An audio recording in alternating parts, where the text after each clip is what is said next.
Welcome to the Umana Yana podcast. I'm your host, Josh Jaipal, and today we are actually joined by the podcast's first repeat guest, Saira Batasar-Johnie. Saira, welcome back. And, how are you today? Well, thank you for having me again. I'm doing well. It's Monday, so starting the week on a good foot and positive attitude. Hey, there we go. Love it. Love it. Before we jump into our conversation today, which I think everyone's really going to enjoy, I want to ask you something that we often ask each other when we sit together with some cacao, maybe around a fire. Saira, what's one thing that you feel grateful for today?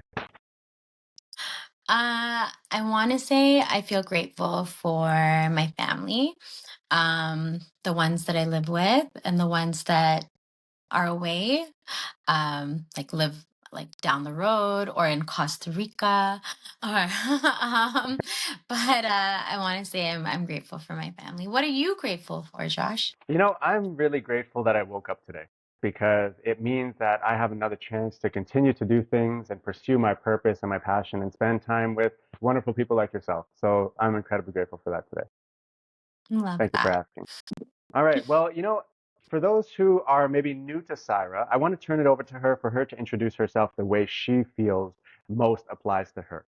Now, if you've seen her across my feed, it's because on season one of the podcast, we actually had a conversation on episode 9 that was centered around healing in the Caribbean community.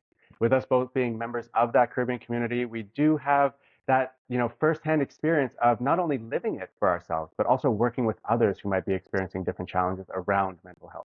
So Saira is an incredible resource who has a lot of knowledge that really brings things full circle in a very human way. And that's just one of the many reasons that I love having her on this episode and in conversation in real life. So Saira, take it away and, use the platform to introduce yourself how you best feel with it today. Oh my goodness. Okay. So, hi, I'm Saira. I identify as Trinidadian and Guyanese, Indo-Caribbean Canadian. I am a mom of three, and so my work titles are I'm a child and youth care practitioner, social worker, and student affairs coordinator. So I support students in post secondary as well as I have my own private practice to support children, young people, and families. Yeah, I created an Indo Caribbean children's program that we're going to be speaking about today. Wonderful. Well, thank you for that intro. And, for those of you who might have seen some of Sarah's profile, there's always so many wonderful things going on. Sarah, I really don't know where you find the hours in the day to continue to give back in all the ways that you do, not only to yourself and your family that you live under the roof with, but to the extended family. That really means your community and just humanity, essentially. I always see you doing something very intentional to help us all feel a little bit more connected and seen in the world. And you know, like for me, you're one of the most inspirational people that I've ever personally met and who I constantly drive joy from, when I go across my feed. So, Sarah, before we even jump into it, I just want to know what keeps you going and like where does this fire that just lives within you, where does it come from? um, well, I can't say coffee anymore because I don't drink it. um, but I feel like for me, like the mantra that I have rolling in my head is like, if I don't do it, who else is going to? If not, like if I'm not on, like for example, if I'm not on like my child's parent council, like to facilitate pizza days and events for the school, who's going to do that? If we're not doing, I don't know, like the non for profit that my mom and I have, if we're not sending things to specific programs in Guyana, how are they going to get the supplies that they need or the clothing and the food when we don't? So I feel like what's living in my mind is if I don't do it, then who's going to? And I often feel like people like the sense of like kindness and giving is kind of dwindling Mm, in our society, and I really want to show that to my children so that they can continue the cycle of giving and being helpful and kind, but also like resting and taking time for yourself is important too. And I do find that I'm doing that more often, um, and showing them what rest looks like. Mm. That's wonderful. Yeah. And I think it's so important, especially with us being members of the Caribbean, Indo-Caribbean community, for us to model rest.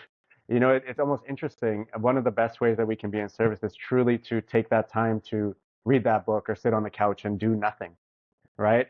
Sometimes I think we really live with this guilt of, doing something like that means we're wasting our time, right? And sometimes Yeah. we don't really understand how that's actually an investment into ourselves. I've heard this phrase around, speeding is like or speeding slows you down, right? So sometimes I think we need to really adhere to that and think about like we can push ourselves and whatnot, but at some point we do need to rest so that we can recharge ourselves. And I think that seeing you do that and hearing about you do that, I think that that really inspires me. And I think, I think a lot of other people who look like us are going to be inspired by that. Maybe they'll give themselves a little permission to do more of the same so that we can keep going in all the things that really drive us forward in life. So thank you for that. Well, my number one thing that I tell my students is, if you're not taking care of yourself, who's going to take care of you? Mm, You are the biggest tool in your practice when you're in the field working with the most vulnerable populations. right. And so you need to make sure that your cup is full and you're caring for yourself, because when you're burnt out, the responses that you are giving are not going to be your best self. So that's often like how I view it. If we're not taking care of ourselves, who's going to? Yeah. No, You have to.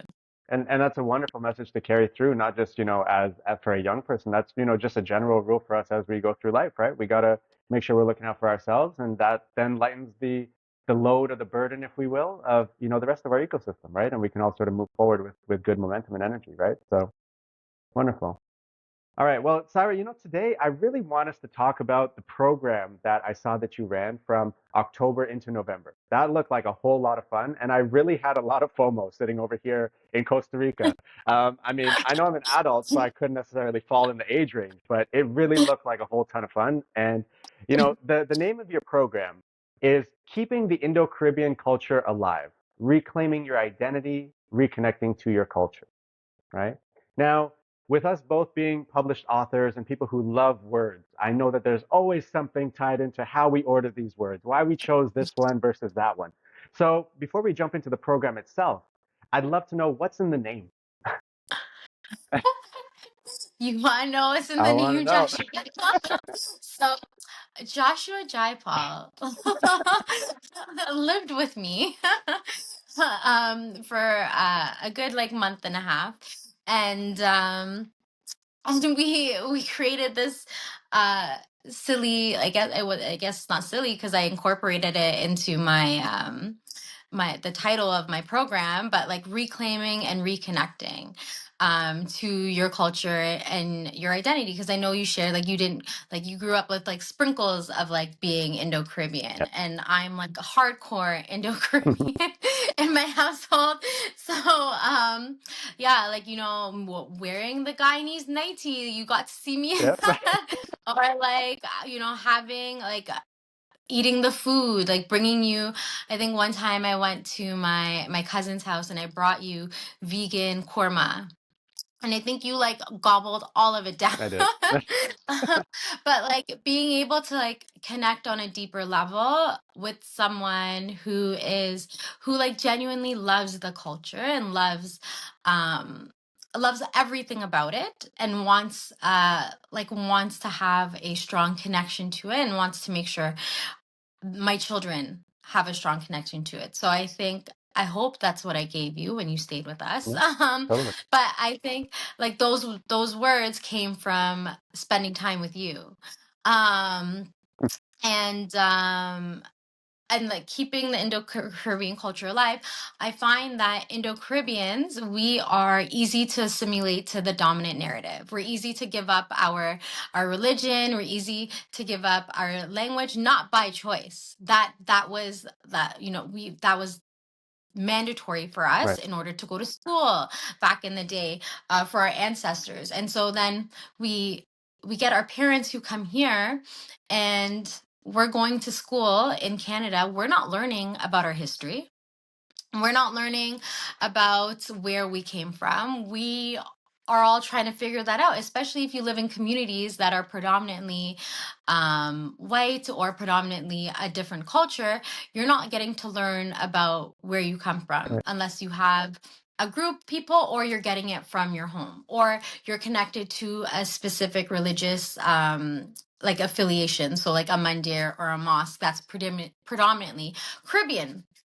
And I found for me, I grew up with like mixed like mixed cultures Hmm. of people, and I didn't learn about my history until I got to first year of university, where I took an introduction to the Caribbean course. And I was like, what? Wait, what? Like, hold on. And then I took my course reader back to my house and I sat down with my parents. I'm like, hold on.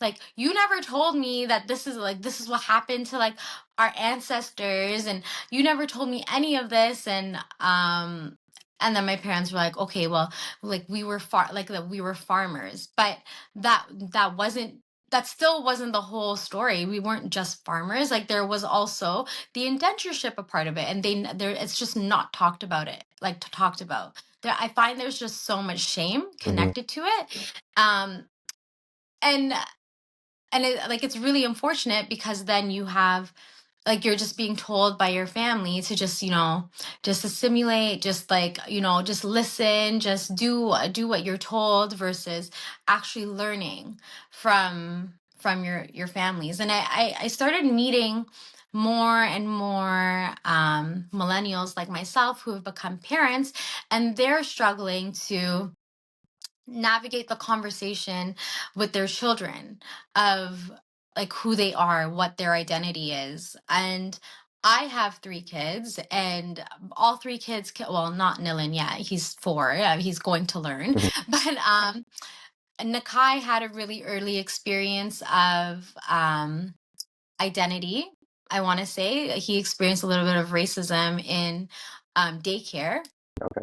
and then again in school when he started SK in the public school system, and he again experienced a little bit of I want to say racism, and he just didn't understand it, and he started having these questions of like, what am I, where am I from, and then we I had to figure out how to explain this to my 5-year-old, and he got it in the way that I explained it to him, so he knows when people ask him, what are you, or where are you from, he can say, I am Indo-Caribbean Canadian. My parents were born here, but my grandparents are from Trinidad and Guyana. Mm.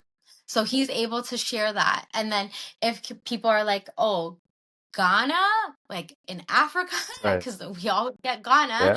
Um, he's able to say, no, the Caribbean, like, do you know where Jamaica is? Or say, or different Caribbean countries are, or like, do you know where Mexico is, like south of Mexico? Because he likes maps, so he's really good with continents Yeah. and countries, so he's able to describe it. But yeah, that's basically where the title came from, is like keeping the Indo-Caribbean culture alive, because I want our children to be proud of where they come from. I don't want them to suffer from any identity crises like we all did Mm. in high school, um or when we get to university. We shouldn't have to wait until we get to university to learn about our history. Yeah. So that is why I created this program. Wonderful. And And that's where the title came from. no, and I thank you for that, because I think it's such an unmet need and something that I totally resonate with, and I'll come back to the title for a sec, but just to share, as you shared about Nakai, I found myself as I was growing up, and people would ask me, where are you from? Right? And I would say Guyana. And I found it to actually be a very unifying element of my identity amongst just about everybody, right? And like, people started to seemingly break down these walls around like, oh, only these certain people stick together, or they only talk together, whatever. I found like even communities that maybe individually together, right, they wouldn't get along, but they had me in common almost. You know what I mean? Like I found it to actually be something that worked to my advantage, like being Guyanese, although I didn't really know exactly what that meant. You know what I mean? Like I didn't know my history, even the term Indo-Caribbean. This is a term that I kid you not, I only learned, I want to say 4 or 5 years ago. I had no idea. And I think that had I maybe known about that term, I would have been maybe able to have these conversations more with my community and help them to understand we all fit into this puzzle. This is how my little bit fits in. You know what I mean? Instead of being like, oh, because this would often happen, much like you said. It's like, oh, you know where Jamaica is, or you know where Brazil is. It's like I can't be a standalone. You know what I mean? So I found it to be a Yeah. very interesting opportunity to connect with the roots. And, in the title, I see that you've used the words reclaiming and reconnecting. So does that does that imply, I guess, based on the way you've viewed it, that we have lost this thing? It's not a matter that we've never had it. It's like we've just sort of lost it and then we're just trying to get it back. Like what's your view on that? I feel like we don't know the whole story. Mm, And when you're teaching to kids, you have to be like very mindful of being able to teach them information where they will soak it up like a sponge. And a lot of those kids that came didn't know, like they knew like where their grandparents were from, they knew like where their parents were from, but like they didn't know like what indentureship was. mm, When I asked, oh, does everyone know what slavery is, everyone raised their hand. And I said, okay, does everyone know what indentured servitude or indentured labor is? No one raised their hand. yeah, So I'm like, an indentured worker, laborer, servitude, like that is what your ancestors were here. So, and then so I think for me, in talking to the millennials and their own struggle, like parents and their own struggle with their identity, um that's where the terms came from, so we can reconnect and be proud of where we're yeah, from and reclaim our identity to know like, oh, like I can be proud of being Indo-Caribbean. I can be proud of my culture. I can know things about my culture versus wondering, yeah, because I felt like I spent a lot of time wondering, especially in high school and then going into university when I tried to join the South Asian student group dance, like the dance team. yeah. And the girls called me a lost Indian. Oh, They said my ancestors are lost Indians, so you need to go join like the West Indian student group. And I'm like I've danced Kathak for 10 years. I'm like, what do you mean? I'm Indian. Like I watch the Indian show yeah, on Saturday mornings with Ingrid and her dad. right, right. Like, kuch hota hai. Like, come on. Like, I watched all the Indian movies. What do you mean I'm not Indian? And I got told, you're not a real Indian. Your ancestors left. And Mm, that was my first experience of being told like I'm not Indian, and I'm like my ancestors are lost Indians, and I had no idea what they were talking about. They clearly knew my history. I didn't know my history. mm, And so I found that really frustrating. So that's why, like, I think we need to reconnect, and we need to learn about where we're from so we can have a definitive definition to explain to people yeah, of where we're from, who our ancestors are, and we are proud to be where we come from. We don't need to assimilate to the dominant narrative to just continue a cycle of erasure of cultures and identity. yeah. No, I totally agree, and I love that response. And I guess with you being so frontline with so many people who are really connecting with their identity, right, and all the elements that they might bring into how they view themselves. What I've found personally is that sometimes people struggle with like how much pride they can have in like what their cultural heritage is, and how much pride they can have in like the geographic location that they're living in. You know what I mean? Like I find sometimes when we say we move from Guyana, we come to Canada. Now it's kind of like, at least the way I saw it is like, oh, we're just Canadian now, you know? Hmm. And so it's like the two can't coexist is what I often find. It's kind of like the mindset where we can't really nurture that, yeah, these are our roots, and sure, we don't live there, but this is still part of what we do. We're going to infuse some tradition. It's more just like we're over here now. So just this is what you look at now. It's not about that. So like Have you found that? And how do you, I guess, support people as they're trying to work through that? Like, can I actually honor both places that I have called home or feel resonance with? So I feel like home for me is like Guyana and Trinidad because I grew up going to both countries and visiting family in Trinidad and visiting family in Guyana. Um, and for me, so when you step into my mom's house, like my parents' house, it's like you're in the Caribbean. Like it smells like the Caribbean. You have a Guyana broom there. You have like the tawa on the stove. So it's very much like you have like the scroll of like Guyana and Trinidad Nice. up in the house, beach pictures everywhere. um, but then um, my mom came to Canada during a time during the Burnham period. Mhm.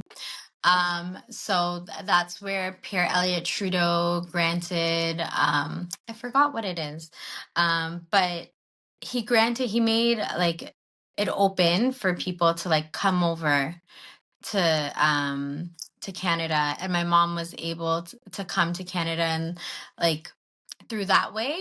Um, so she takes pride, like she feels like she had more opportunities here versus in Guyana. And the same thing with my dad. Um, like he was looking for work. There wasn't a lot of work. And he was trained as many things. He was trained as a millwright mechanic. He was trained as a tailor. He used to drive taxi. He worked at the Caroni Sugar Crane company in Trinidad, but it still wasn't enough. So um, they came here for more opportunities for themselves, but also for their future Mm, kids. Um, but I feel like there is a way to honor both and be proud of both. I know for me, in order to be proud of this country called Canada, is also recognizing Canadian history and what they've done to Indigenous families and all of that. right. Um, and like, yes, I'm grateful that I can live here and have the opportunities that I have, but I'm constantly having conversations about um, what happened to those children. It's still impacting families today. So it's okay, like you can honor both as long as you understand both's history, Mm, mhm. and like you're constantly reflecting and you're having that lens of like you're not turning a blind eye to it. Yeah, So like there are beautiful parts about Canada, but there are also ugly parts. And same thing in the Caribbean. There are beautiful parts about our Caribbean, but there are ugly parts when it was colonized. So yeah. Yeah, yeah. I hear that, and I think that is important, right? Like we can acknowledge, good and bad and all of it as the collective experience, right? And allow there to be space for honoring both because there isn't one that's, perfect or flawless, right? So I think that's an incredibly important thing, and I know that comes up quite regularly, especially in these spaces where we're asking these questions or we feel safe to. So, um, so I see that community, generally, as we've spoken and done different work and whatnot, community and the strength of a community and the effectiveness of community is often at the root of a lot of what it is that happens within that community, right? Like, how Mhm. people feel, do they feel isolated, connected, what all those different elements, right? So, one thing that I really appreciated about this program that you brought together is that you really embrace that spirit of community and collaboration, right? Really, this idea, I'm sure we've all heard the phrase that it takes a village to raise a child. And I feel like with all of the energy that you really harnessed for this event, you really embrace that spirit. You said, I might be able to do it alone, but I don't want to. This is going to be far better if we do this together. So I'd love to hear a little bit about your process of how you came to it. Who got involved? Who were you really interested in working with for this project? Because I saw some very recognizable faces on the roster and the delivery of the program. So so I wanted, when I was thinking about creating this, I literally, okay, I have my, I was living in my head for 2 years. Okay. Okay, so I remember telling my friend Nyla, in 2023, we had just picked up our mask costumes. Okay. to- and I went over to her house to grab my box, and I'm like, Nyla, I have this idea. It's living in my head, and I want to do it. I said that in 2023. and I didn't do anything with it until I facilitated a vision board session in like December, January with Brown Girl Diary. And one of the participants there, she's like, you would be so great facilitating a children's program. And I'm like, oh, like I know, like, thank you. I'm Yeah. like, I have this idea, but I don't know. I don't know if people would be interested. Um, I don't know. And then I was going through my own stuff at the beginning of the year, and then I reconnected. So my therapist, actually, I talked to her about this, and she's like, "Why don't you do it?"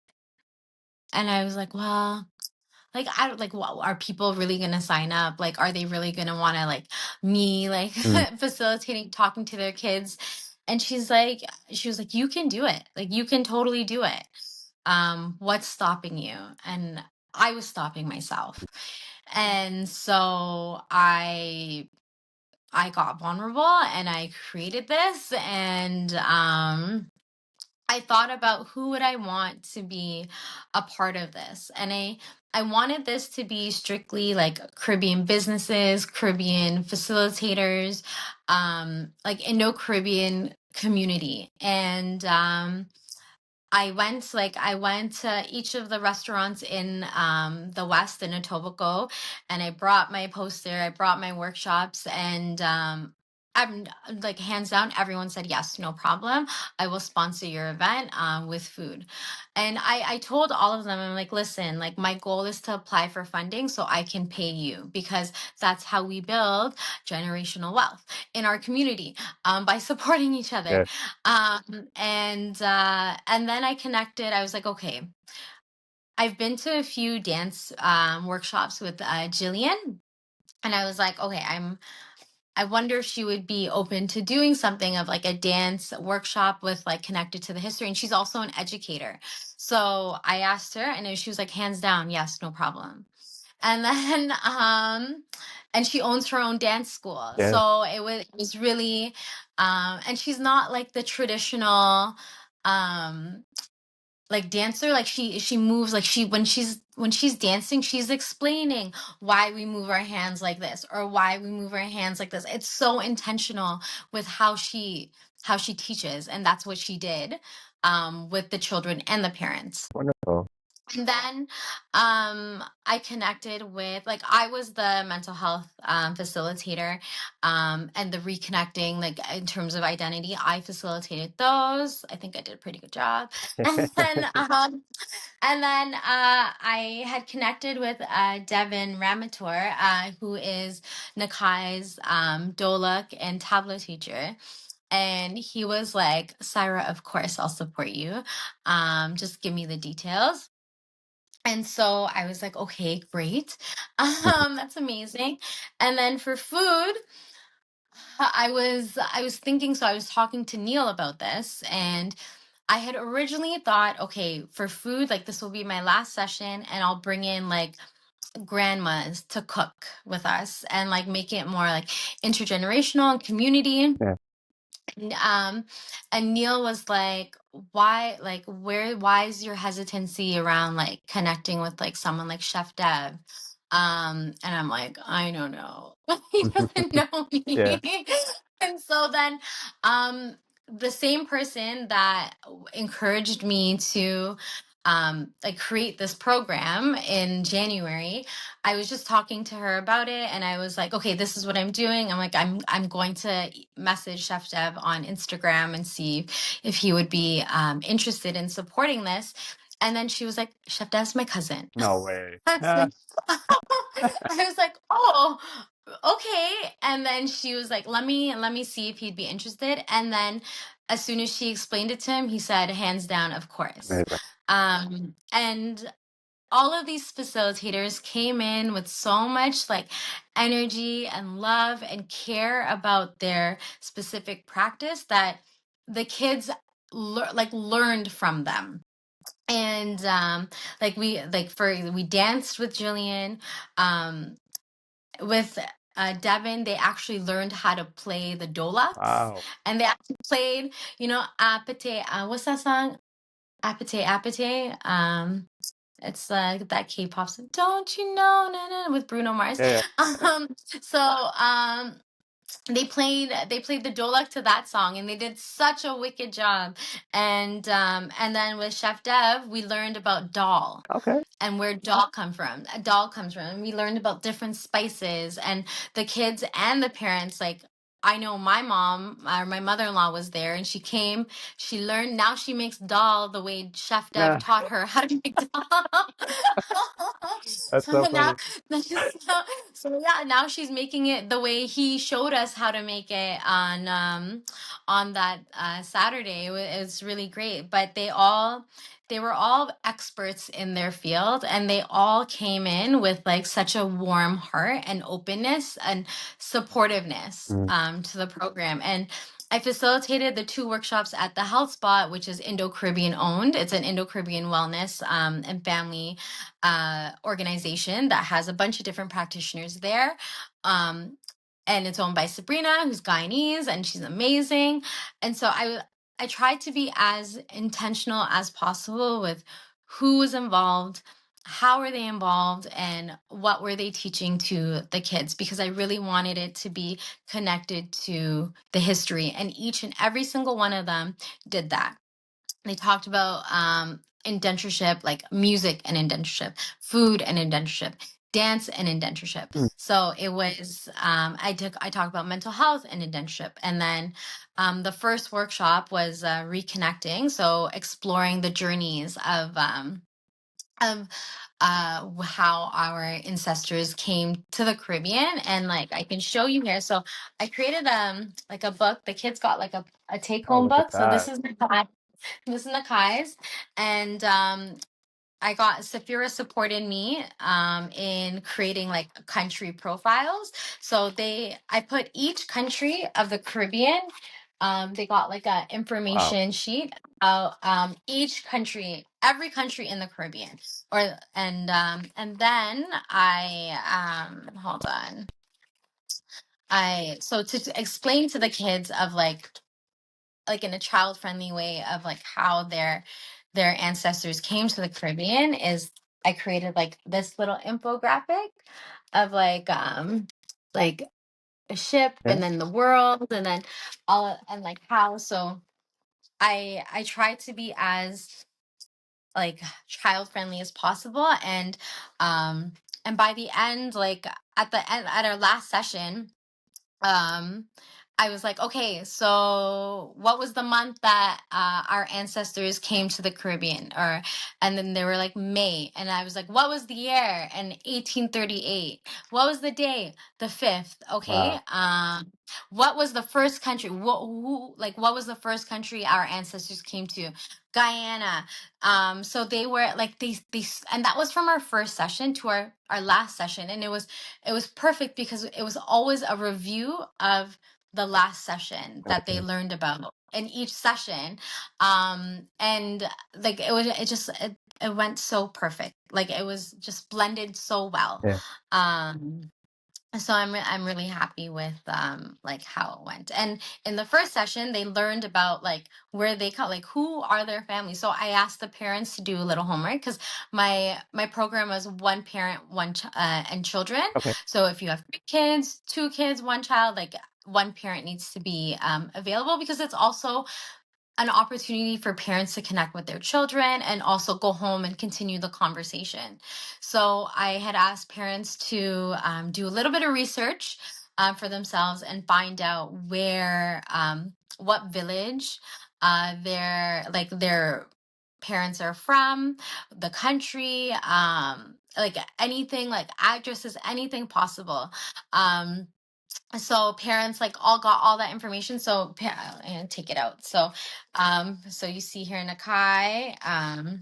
Nakai has like my in-laws, so Darmdale and Christian Day, Quarantine Village, 64 Village, Guyana, and then my mother-in-law's from Avocat, Faizabad, Trinidad, and then my dad, I have Kuva, Trinidad, and my mom, Industry, Guyana. So Mm, and then Neil was born in North York, and I was born in Toronto at St. Joe's, and then Nakai. He was born in Etobicoke. So, and it's a nice little, like, each child, despite, like, if they have siblings, they created this for themselves. So Oh, they wow. have it for themselves. Okay. Um, and then what I did is we created like a glossary at the end. So this was the glossary of like Oh, wow. Yeah. specific words. So indentureship, diaspora, Indo-Caribbean identity and culture. So that was the first, that's what we really focused on for the first week. And then they did a scavenger hunt on the specific countries. So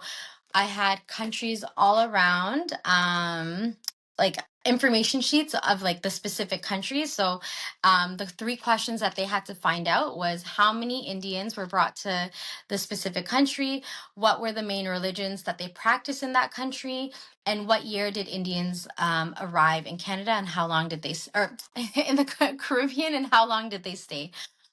So this was how it looked like. So that's Guyana. So they had to go look around the clinic where Guyana was and to answer the questions. And Okay. it was really like it was really it was nice to hear that like the families, like the parents, they were like, oh, like they didn't realize that Indians only went to 10 countries and they didn't go to Barbados. Mm, And so it was like that was the feedback that I got from the families. Like they were shocked to learn about where Indians went to. yeah.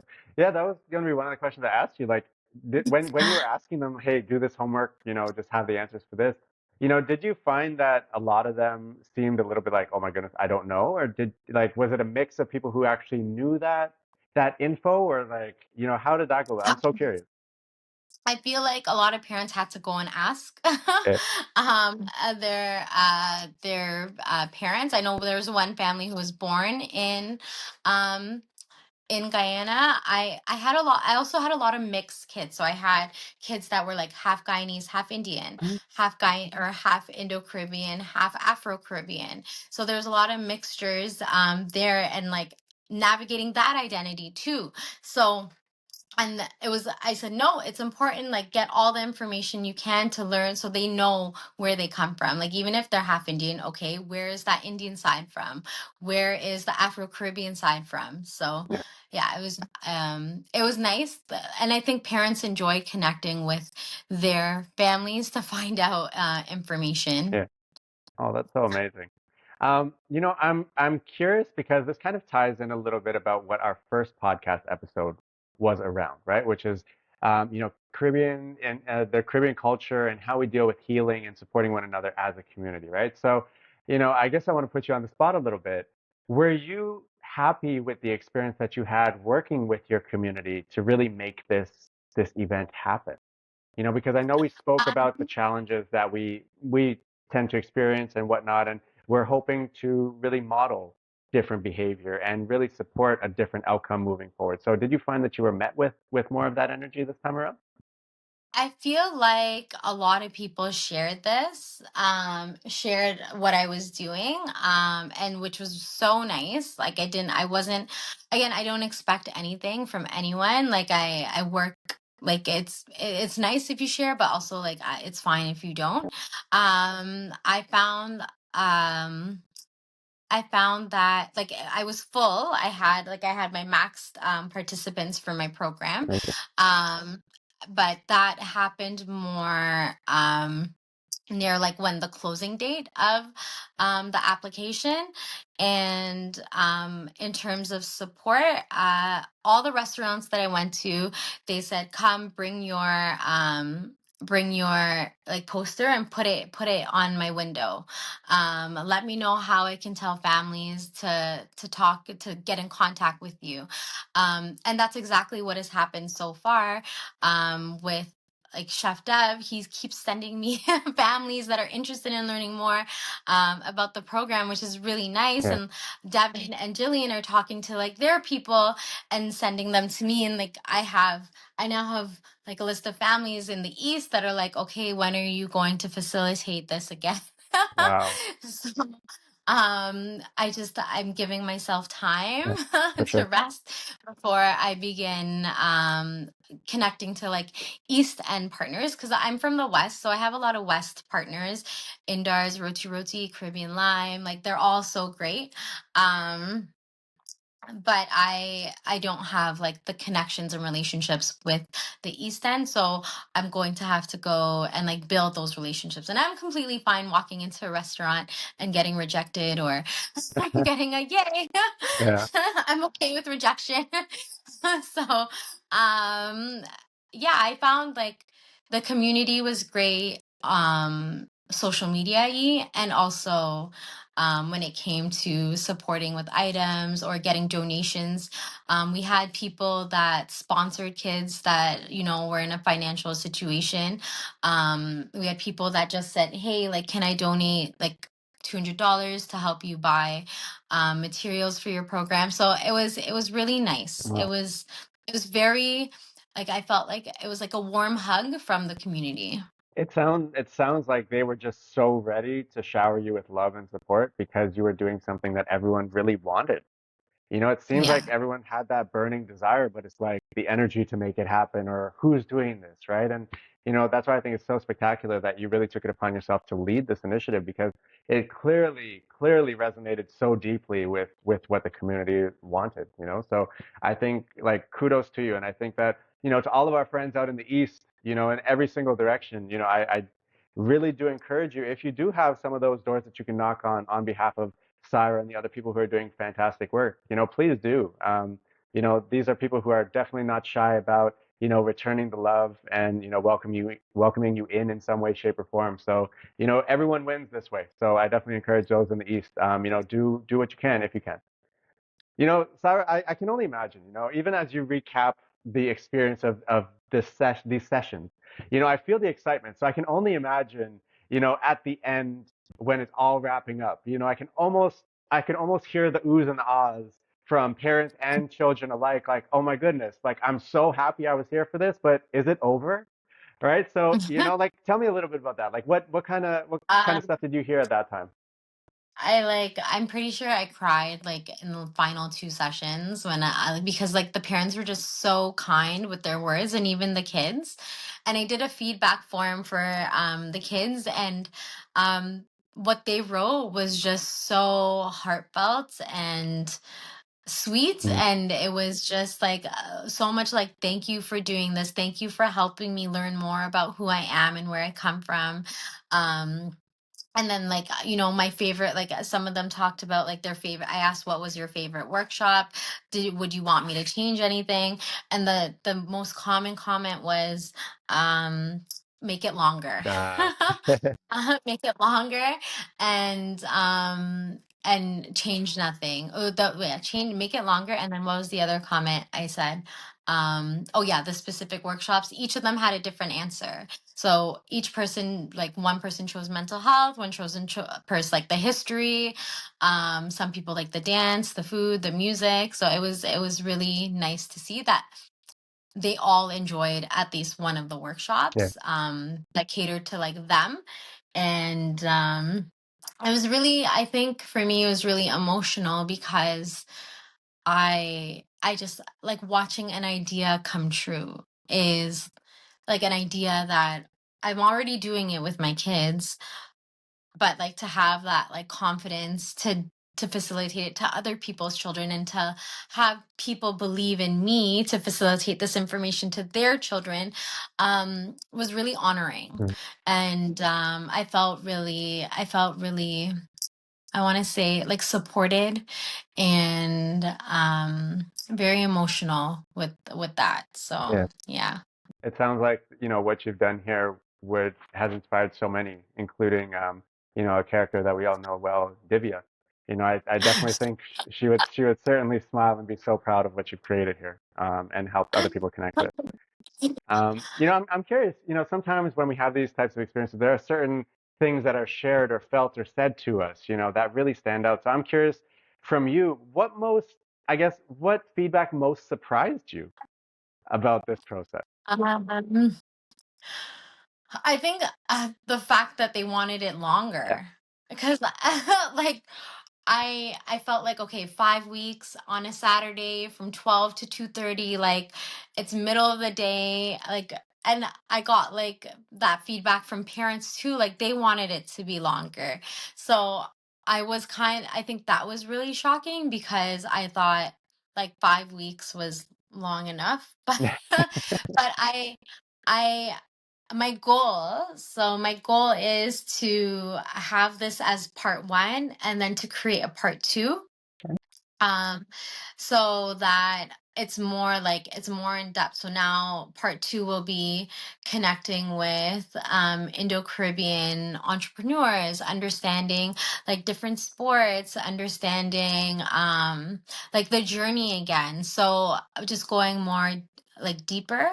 And then I had a lot of requests for creating one for preteens and then creating one for teens Yeah, because I know there's curriculum being created right now, um, like within the school boards, but I don't know when it's being rolled out, and it's only going to be for high school. So I don't think there's anything created for children, and I think this is something that is definitely needed, and especially with this generation, they are a little bit more further disconnected because we were born right. here. Yeah, I got you. So we don't have the lived experience, or some of us don't have the lived experience of being in Guyana other than being raised by Caribbean parents who were very, very Caribbean. Yeah, At least mine were. Some others like that experience is not the same for them. Um, so yeah, yeah, that was the fact that I was really shocking to me. Is like they wanted it longer. yeah. Well, I'm glad this shocked you in the best way possible, and just because you did share a little bit about your vision for how this kind of evolves for the future, for those who are interested, do you have anything in mind around when they can maybe look forward to maybe seeing some of these programs available for registration?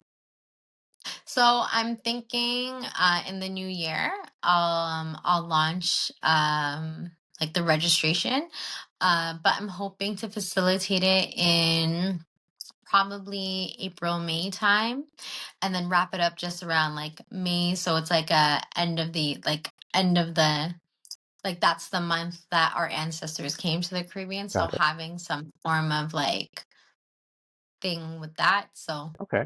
yeah, I like that. And but and if, then if people aren't there in person, is this something that they'll be able to tune into, like say in an online format, or is this strictly more of an in-person type of experience for people? it's an in-person practical experience. Okay, wonderful. Yeah. Well, that gives you a chance to have your inbox fill up with requests to travel all over the world and do this, because I'm sure the moment that people get the idea that this is going on, I'm sure that's exactly what's going to happen for you. So I'm curious, you did a lot of educating and putting things in place so that people could learn from this experience, right? So, you know, that aside, I'm curious from you, what did you learn yourself, be it about yourself, the process, any of that? I'm just curious what some of your personal takeaways were from this experience. Um, I feel like I have a really strong village around me that has supported me with anything and everything. My husband is super supportive. Like my in-laws, my mom, like everyone's just really, um, like really supportive of me and anything that I want to do. So I think doing this just reaffirmed that support and that village for me, that again, like they will always be there for me when I need them, because like Neil was very supportive in terms of like helping me organize things, and there was a lot like there was a lot of things like behind the scenes that needed to get done. Yeah, And I had a placement student that supported me with a lot of it, and I didn't realize that I would need that support. um and like there was a lot of late nights, and I think it's really important that I recognized my limits too, and that I needed support with organizing things. Otherwise, I think I would have been a bit scattered.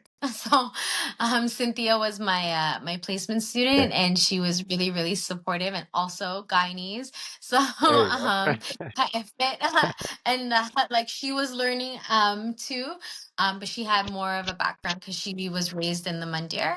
So, so yeah. But I think the reaffirming and some like it's okay to ask for help, and um yeah, so Okay, thank you for that.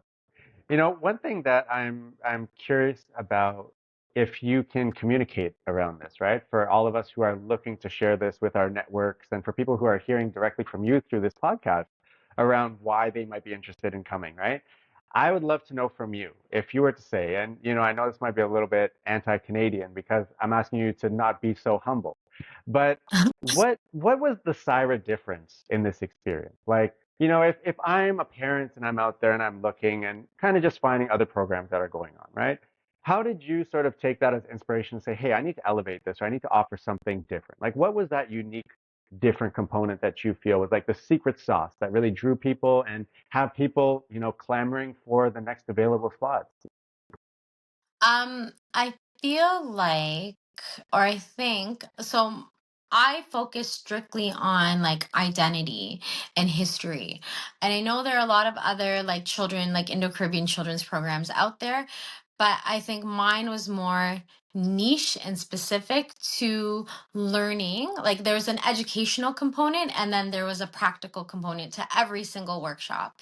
Um, and I think that's what the difference is the fact that this is more educational learning. I incorporate families, um and so, and also, like, I'm a child and youth worker, I'm a social worker, I'm also a mom.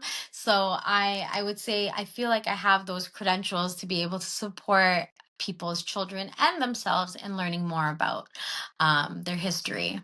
Okay, thank you for that. I think it's important for people to know as much as they possibly can about the facilitator and organizer of events. And, you know, to me, you know, not having children myself, I think knowing that information about you, that really instills confidence within me, you know, so you have a 360 perspective of how to operate, how to support people, how to bring it all together. So thank you for sharing that. I really do appreciate that. And, you know, my final question for you today, Sarah, as we wrap up our discussion around this program, this first of what sounds like it's going to be many. You know, I want to know from you, how do you think you would have received this experience as a child? Oh my gosh, I would have loved it. Like I when I like hearing Nakai come home and like telling my mom and my mother-in-law what he learned in the first workshop, and then hearing from like parents who are like, their kids are going to tell like their grandparents or telling other family members about it. I just I know it would have it would have supported a lot of the identity crises I had in high school. Okay. And I would have been able um to understand who I was and where I came from at a younger age. Um and also being like proud, like not just like the fat culture of it and the lime culture, but like actually understanding like there we have purpose, and we came from somewhere.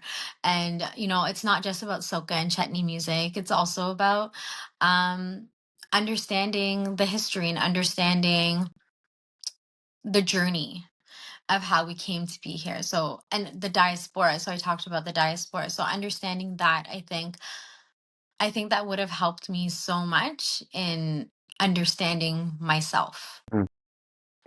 Yeah, I feel that. I feel that for sure. I mean, I definitely don't recall anything other than, say, a family gathering where you recount a story or something like that, where I'm hearing really any elements of, you know, what I come from. You know what I mean? So I think that this is so special that there's actually a space, like, you know, a date and a time where I can go and I can intentionally learn about who I am, what I come from, right? So we can really use that as building blocks, right? Because as a family, you know, we're so many things, right? But oftentimes I find that disconnect, you know, especially when kids have some questions around like, you know, this or that. It's like, you know, sometimes we don't have that knowledge. We for whatever reason, right? And to have a place where they can actually tap into that, I think is so, so important. I think I definitely would have also personally benefited from this as a young individual, trying to understand how to even speak about who I am, you know, and how I fit in into the world. I think it's so, so special. So I think you're doing that work for so many of the children of parents who maybe never had that opportunity. And by welcoming them in, I think you're also giving them a chance to bring it full circle and also experience that. So, you know, thank you, truly on behalf of our community and our culture. This is special. I wanted to also mention ink bomb. So I just randomly met them. I was setting up my first session, and they were wheeling over an order to like another business. And my first session was at the health spot. And like they were being silly, their husband and wife duo. Mhm. And I was like, are you guys ink bombs? And then they were like, yes. I'm like, you know Naren from Indars? And they were like, yes. I'm like, okay, he told me to talk to you. I'm like, this is what I'm doing. This is my first day. I'll come over after. And they were like, oh my gosh, what? They dropped their order, and then they came back, and then like I was showing them the binder, showing them the program, and they're like, oh my gosh, come over, Wow. and like come over Yeah. right after, Uh-huh. and I want to learn more. And then I met them, and they were like, okay, so we're supporting you in everything, and anything that you're doing with this program going forward. Wow. And they really helped with like printing costs. They supported me, and like I bought the aprons, and they did the like I did personalized aprons for the event with Chef Deb. Which look And great, by the way. Those are fantastic. Nice touch. yeah, and they were just, I just, going back to like the love from the community, like they were strangers on a sidewalk Yeah. and they had no idea who I was. And it was like an instant friendship connection and support, and to and it was genuine. That's the other thing. Like it was so genuine and kind. Mm. So I really, really appreciated them, because they were kind of like a happy surprise. I love that.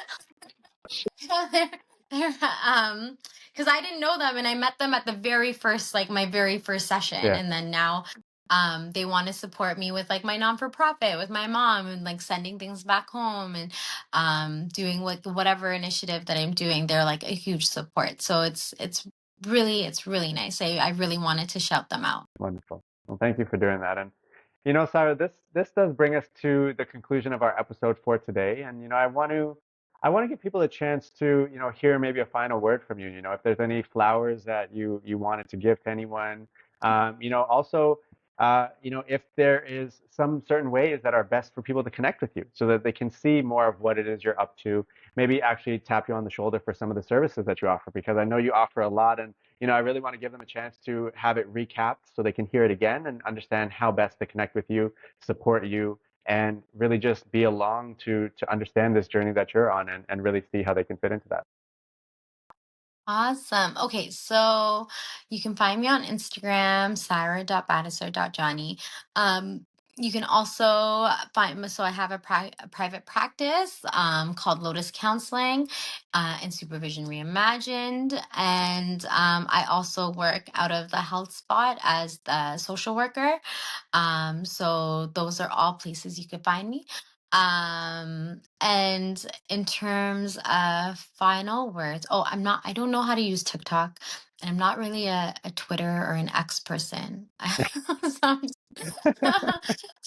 I'm still learning. I'm still learning. But it's just, it's so much. Like you gotta post on Instagram, TikTok, then LinkedIn. It's just like I wish it was just like one place, and like you just post and then it goes everywhere. I hear that. um but I think some final words. Um, I know for me, like I felt when I became a parent, I felt kind of lost. Um, in terms of like how will I explain to my child where he's from, and like how do I do that in like a child friendly way? And I I was forced to do that, as I mentioned, and I think that a lot of us don't have the tools or the language to be able to explain it to our kids in a way that they're going to soak it in. Mm. So if you're struggling with that, please don't hesitate to connect. Happy to have a conversation with you. And also like just to anyone in the Indo-Caribbean community who wants to chat, like I'm always willing to chat. I've had many, like, even young people just connect because they're starting a program and they were just looking for like support and advice on like how do they start a program, and like I'm very much open and willing to support our community. So yeah, I'm here. Just DM me. Wonderful. And something that I want to ask, because this is part of community building and really showing we trust our community, is there a certain maybe energy or certain types of people with certain expertise that you're looking to call in for maybe some support or help and guidance and things like that on projects you're working on or maybe formulating at the moment?